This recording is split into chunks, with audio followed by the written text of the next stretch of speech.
안녕하세요. 크리스천 영상학교로 연한 신목사입니다. 오늘은 제가 이렇게 기도해서 하나님을 만났다 라는 제목으로 한번 생각해 보겠습니다. 이 얘기는 오래전 제가 사역을 시작하기 전에 쓴 내용인데 벌써 한 7, 8년 이상 됐죠. 생업과 사역을 병행하면서 제가 어떻게 기도했는지를 말해 주고 있기에 여러분에게 기도 훈련하는 데 도움이 될 것 같아 제가 올려드릴게요. 제가 기도 훈련을 하던 예전에 세월의 아수라이 떠오릅니다. 제가 이 기도를 한 지 사실 20여 년이 되었거든요. 제가 지금 충주 영상학교에서 사역을 시작하기 전에 평신도 시절에 기도하는 법을 가르쳐 주지 않았던 교회를 비난하기보다 제가 스스로 성경에서 기도하는 법을 찾아 나섰고 전심으로 기도해야 성령의 임재를 경험할 수 있고 쉬지 않고 기도해야 성령과 동행하는 삶을 유지할 수 있음을 알게 되었어요. 이 두 가지 키워드가 하나님을 만나서 평생 동행하다가 천국에 갈 수 있는 비결인 셈이죠.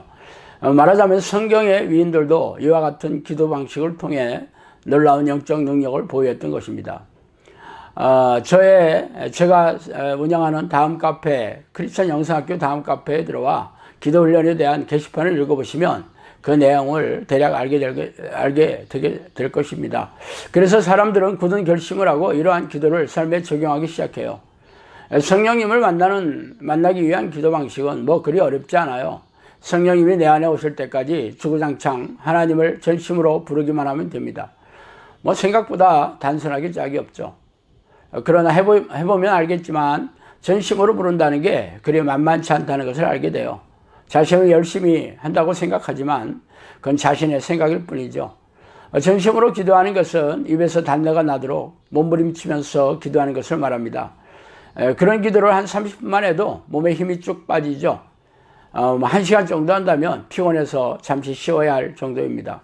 그래서 훈련이 필요하고 코칭이 필요한 것입니다. 기도 훈련을 시작한 사람들은 이구동성으로 사실 너무 힘들다고 입을 모아요. 사실 그렇죠. 이런 기도를 하려면 온 힘을 다해 성령이 내주하는 모습을 상상하며 몸부림쳐야 하기에 그리 만만치 않습니다.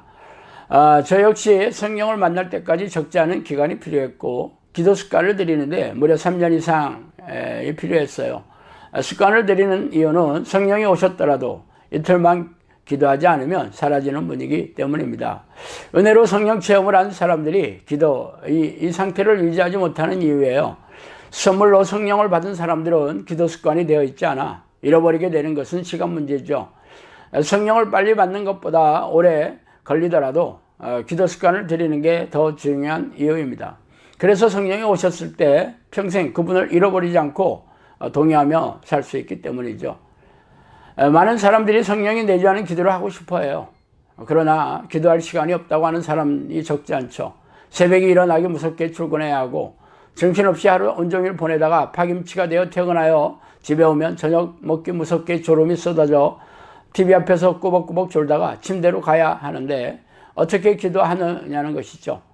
아마 제가 목회 사역을 전업으로 하는 목회자라서 그렇지 자신들처럼 생활전선에 눈코 뜰 새 없이 바쁜 처지라면 그런 기도를 할 수 있겠냐며 불면소리를 하는 분도 적지 않습니다. 사실 맞는 얘기예요. 그러나 저는 목회자지만 생업이 있는 직장인이에요. 사역을 시작하면서 지금까지 12년이 넘는 세월 동안 아내와 화장품 방문 판매를 하며 살아왔고 아내가 방문 판매 일을 힘들어하자 시간을 3분의 1로 줄이고 부족한 수입을 보충하기 위해 구내식당에서 파트타임으로 밥사 배달을 하고 있어요. 물론 노동시간도 많지 않고 노동 강도 역시 빡센 일이 아니라서 아침과 밤에 규칙적으로 시간을 정해놓고 서너 시간 이상 기도를 해오고 있습니다.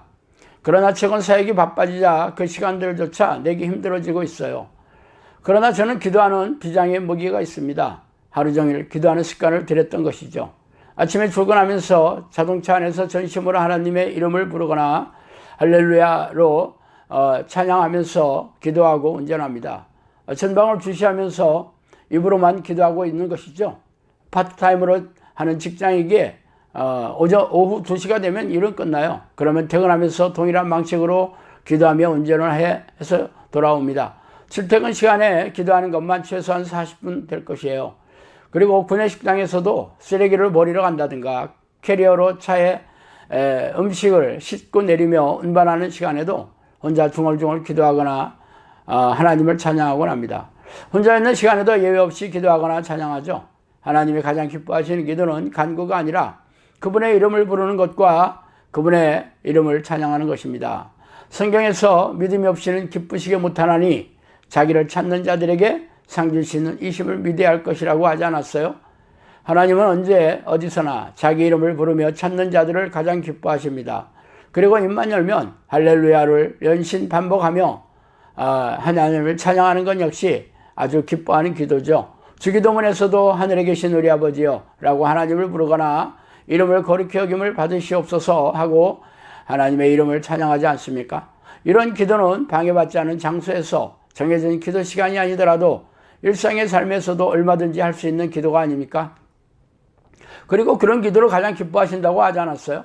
저는 운전을 하거나 길을 걸어가거나 산책을 하거나 운동을 하거나 누군가를 기다리거나 기차를 타고 여행을 하거나 이렇게 혼자 있을 때에는 어김없이 마음속으로 하나님을 간절히 부르며 할렐루야를 연발합니다. 주변이 시끄러워 집중하기 어려우면 수영용 귀속마개로 귀를 막고 야간에 자동차 라이트가 눈이 부셔 기도를 방해하거나 기차로 여행할 때는 수면용 안대로 항상 휴대하며 눈을 가리며 기도에 집중하려고 했습니다.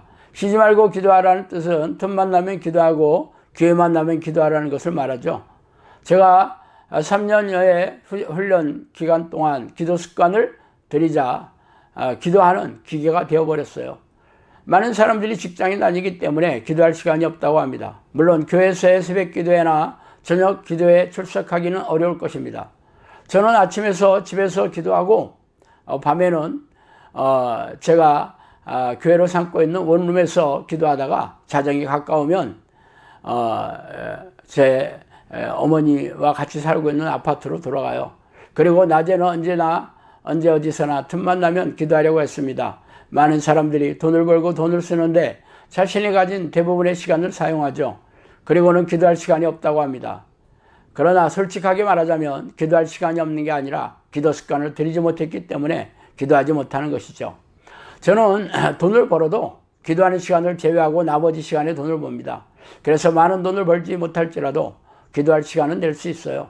많은 수입을 버는 직장이나 사업은 노동 강도도 세고 자신의 모든 시간을 전부 투입해야 하죠. 악한 영들은 사람들에게 돈을 버는 일에 빠지도록 하여 기도하지 못하게 하는 전략을 쓰고 있습니다. 근데 이는 아주 탁월해서 대부분의 사람들이 이 덫에 걸려든 것이죠. 그리고 두 번째로 돈을 쓰는 일에 몰두하게 하여 기도하는 일에 관심을 두게 하지 않아요. 이 역시 효과가 뛰어나 많은 사람들이 여기에 빠져들었어요. 그래서 성경이 탐욕과 방탕을 가장 으뜸되는 죄악이라고 밝히는 이유예요. 생계비 이상의 돈을 벌려는 탐욕 때문에 돈을 우상으로 섬기고 쾌락을 쫓아가다가 모닥불에 몸을 던지는 불나비가 되었는지도 모르고 살고 있죠.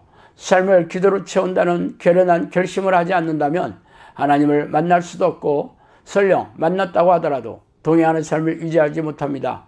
그래서 많은 사람들이 새벽 기도에 가는 것으로 만족하거나 혹은 규칙적인 기도 습관을 들이지 못하죠.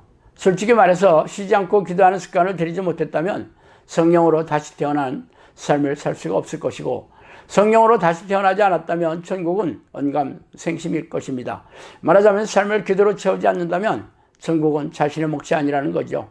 생명을 유지하려면 호흡을 멈추지 않아야 하듯이 기도 역시 자신의 영혼으로 하나님과 호흡하는 것입니다. 그러므로 끊임없이 기도하지 않는 사람들은 영혼이 죽어 있는 것이에요. 그래서 마음에 잔잔한 평안도 없고 넘치는 기쁨을 잃어버리고 냉랭하고 건조한 삶을 살아가는 것입니다. 이런 상태가 육체는 살아있으나 영혼은 죽어있는 사람들의 모습이에요. 성경은 이런 영혼을 가리켜 줄이고 목마른 영혼이라고 표현하고 있어요. 줄이고 목마른 영혼은 육체의 생명이 끝나면 지옥으로 직행하는 운명이겠죠. 그러나 육체의 생명을 유지하고 있다면 아직 천국행 티켓을 살 수 있는 기회가 남아있다는 기쁜 소식이 아닙니까? 그러나 여전히 돈을 벌고 소비하는 일에 눈을 떼지 못해 기도하는 습관을 들이지 못한다면 살아있으나 죽은 목숨이면 진배 없죠. 당신이 그런 사람이 아니기를 간절히 바랍니다. 천국에서 만나볼 수 없기 때문이죠.